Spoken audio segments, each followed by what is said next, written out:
அருட்பெருஞ்சோதி அருட்பெருஞ்சோதி தனிப்பெரும் கருணை அருட்பெருஞ்சோதி. எல்லோருக்கும் வணக்கம். நம்முடைய சிறுநிலையத்தில் உடல் மன ஆரோக்கியம், பொருளாதார முன்னேற்றம், மகிழ்ச்சிகரமான வாழ்வு சம்மந்தமாக பல்வேறு பதிவுகள் கொடுத்துட்ருக்குறோம். அந்த வகையில் இந்த பதிவில் மீண்டும் மலர் மருந்துகளை பற்றி விரிவான கார்ட்டூன் பதிவை பார்க்கலாம். வணக்கம் ஐயா. லண்டன் பேட்ச் மலர் மருந்துகளை பற்றி தெரிஞ்சுக்க ஆவலாக இருக்கேன். தயவு பண்ணி அதை பற்றி விரிவாக சொல்லுங்களேன். வணக்கங்க பாலு. உங்கள் ஆர்வத்துக்கு மகிழ்ச்சி. லண்டன் பேட்ச் மலர் மருந்துகளை பற்றி விரிவாக சொல்கிறேன். பொறுமையாக கேட்டு நல்லா மனசில் பதிய வச்சுக்கோங்க. லண்டன் பேட்ச் மலர் மருந்துகள் அப்படிங்கிறது மொத்தம் 38. அதோட ரெஸ்கியூ ரெமெடி அப்படிங்கிற 5 மருந்துகளோட கலவை மருந்து 1. ஆக மொத்தம் 39 மருந்துகளை டாக்டர் எட்வர்ட் பேட்ச் அவர்கள் நமக்கு உருவாக்கி கொடுத்துருக்கிறார். ஐயா, டாக்டர் எட்வர்ட் பேட்ச் அவரை பற்றி கொஞ்சம் சொல்லுங்கள். சொல்கிறேன். டாக்டர் எட்வர்ட் பேட்ச் அப்படிங்கிறவர் லண்டனில் வாழ்ந்த ஒரு எம்பிபிஎஸ் படித்த அலோபதி மருத்துவர். கொஞ்ச காலம் கழித்து அந்த மருத்துவத்தில் திருப்தி இல்லாமல் ஹோமியோபதி படித்து ஹோமியோ மருத்துவராக இருந்தார். அதுலேயும் சில கண்டுபிடிப்புகளை கண்டுபிடிச்சார். பிறகு கொஞ்ச நாள் கழித்து ரொம்ப எளிதாக மக்கள் அவங்களுக்கு தேவையான மருந்தை அவங்களே கண்டுபிடிச்சி தேர்ந்தெடுத்து சாப்பிட்ணும் அப்படின்னு நினச்சி அதற்காக இந்த மலர் மருத்துவம் அப்படிங்கிறத உருவாக்கி கொடுத்தார். அப்போ இது ஒரு திறமையான மருத்துவரோட கண்டுபிடிப்புங்களா? ஆமாங்க பாலு. லண்டனில் வாழ்ந்த கைதேர்ந்த மருத்துவர் ஆராய்ச்சி செய்து கண்டறிஞ்சு நமக்கு கொடுத்த அற்புதமான மருந்து தான் இந்த மலர் மருந்து.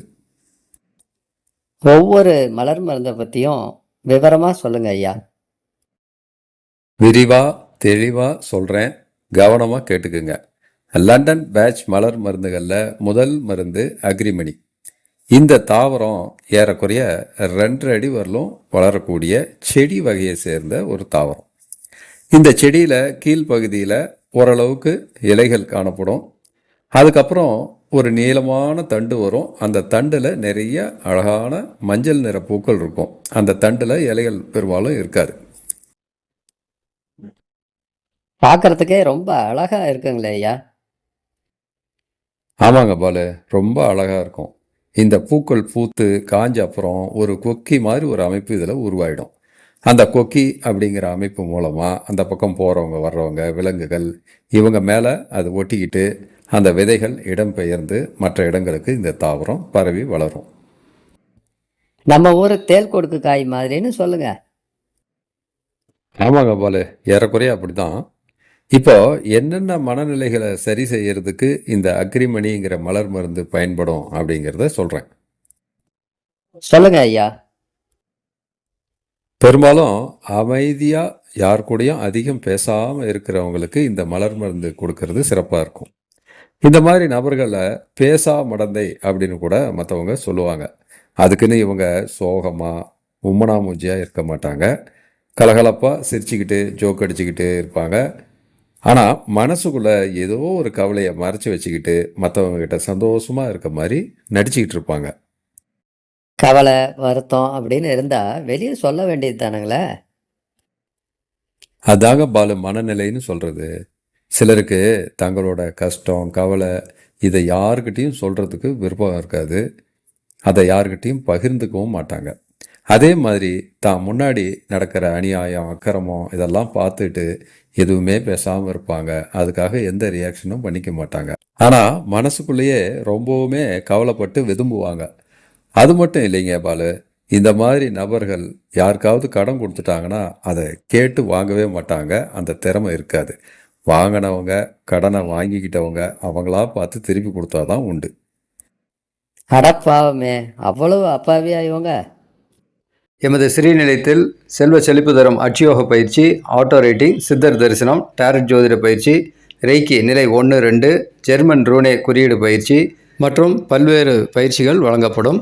மனம் சார்ந்த 350க்கும் மேற்பட்ட மனப்பிரச்சனைகளுக்கு மலர் மருத்துவ ஆலோசனை மற்றும் ஹீலிங் பயிற்சி வழங்கப்படும். தொடர்புக்கு ஸ்ரீநிலையம், சேலம். மிக்க நன்றி. இன்னும் சொல்கிறேன் கேளுங்க பாலு. இவங்க கடத்தெருவுக்கு பொருள் வாங்க போனாங்கன்னா எதையும் பேரம் பேசவே மாட்டாங்க. விற்கிறவங்க என்ன விலை சொல்கிறாங்களோ அப்படியே கொடுத்துட்டு வாங்கிட்டு வந்துடுவாங்க. நிர்வாக திறமைங்கிறது இவங்களுக்கு ரொம்ப குறைவாக தான் இருக்கும். சண்டை சச்சரவு அப்படிங்கிறது அறவே இவங்களுக்கு பிடிக்காது. விட்டு கொடுக்குற மனப்பான்மை இவங்களுக்கு அதிகமாக இருக்கும். அப்போ சுலபமா இவங்களை ஏமாத்திடலான்னு சொல்லுங்க. ஆமாங்க பாலு, இவங்களை ஏமாத்துறது சுலபம்தான். இவங்களை யாராவது ஏமாத்திட்டா கூட அதை இவங்க மற்றவங்க கிட்ட சொல்ல மாட்டாங்க. குடும்பத்தை, ஒரு குழுவை, கம்பெனியை வழி நடத்துகிற தலைமை தாங்குற ஆற்றல் இவங்க கிட்ட ரொம்பவே குறைவாக இருக்கும். இவங்களோட உடல் பிரச்சனைகள் பார்த்தீங்கன்னா தனிமையில் இருக்கிறப்போ, முக்கியமாக இரவு நேரத்தில் அதிகமாக இருக்கிற மாதிரி தெரியும். இவங்களுக்கு அக்ரிமணி மலர் மருந்து தந்தா இவங்க பிரச்சனை எல்லாம் சரியாயிடுங்களா ஐயா? நிச்சயமாக சரியாயிடுங்க பாலு. இந்த மாதிரி மனநிலை உள்ளவங்க தொடர்ந்து அக்ரிமணி மலர் மருந்தை சாப்பிட்டுட்டு வந்தாங்கன்னா நிர்வாக திறமை தானாக வந்துடும். மற்றவங்க சொல்கிறத அப்படியே ஏற்றுக்காம யோசித்து சரியான முடிவை எடுப்பாங்க. எதையும் மனசுக்குள்ளே வச்சு வெதும்பாமல் வெளிப்படையாக தைரியமாக பேசுவாங்க. அதுக்கப்புறம் யாருக்கிட்டையும் ஏமாற மாட்டாங்களா ஐயா? சரியாக சொன்னீங்க. அக்ரிமணி மலர் மருந்து சாப்பிட்ட அப்புறம் யாருக்கிட்டேயும் இவங்க ஏமாற மாட்டாங்க. யாரும் இவங்களை ஏமாற்ற முடியாது. தெளிவாக உறுதியாக பேச ஆரம்பிச்சிடுவாங்க. தேவையான இடத்துல பேரம் பேசி பொருட்களை வாங்குவாங்க. நியாயமற்ற நிலையில் ஏதாவது நடந்தால் பயந்து வாயடிச்சு போகாமல் தன்னுடைய உரிமையை தெளிவாக தைரியமாக வெளிப்படுத்துவாங்க. ரொம்பவே விரிவா தெளிவா சொன்னீங்க ஐயா. ரொம்ப நன்றிங்க ஐயா. ரொம்ப மகிழ்ச்சிங்க பாலு. இன்னொரு நாள் அடுத்த மலர் மருந்தை பற்றி விரிவாக பார்ப்போம். ஓகே வியூவர்ஸ், இன்னும் ஒரு சிறப்பான உபயோகமான வீடியோவில் நம்ம சந்திப்போமே. இந்த வீடியோவை பார்த்ததுக்கு, லைக் பண்ணதுக்கு, ஷேர் பண்ணதுக்கு, கமெண்ட் பண்ணதுக்கு உங்கள் எல்லாருக்கும் என்னுடைய வணக்கத்தையும் நன்றியும் தெரிவிச்சுக்கிறேன். வணக்கம் வணக்கம் வணக்கம். நன்றி நன்றி நன்றி. இந்த பதிவினை உங்களுக்கு வழங்கி கொண்டிருப்பவர் தண்ணீரில் மேல்ந்தபடி தவம் செய்யும் வல்லமை பெற்றவர், 30க்கும் மேற்பட்ட புத்தகங்கள் எழுதிய நூலாசிரியர், சிலம்பக்கலையின் ரகசியங்கள் என்ற புத்தகத்திற்காக தமிழக அரசின் பரிசும் பாராட்டும் பெற்றவர், உளவியல் ஆலோசகர், சேலம் ஸ்ரீநிலையம் ஸ்ரீனிவாசன்.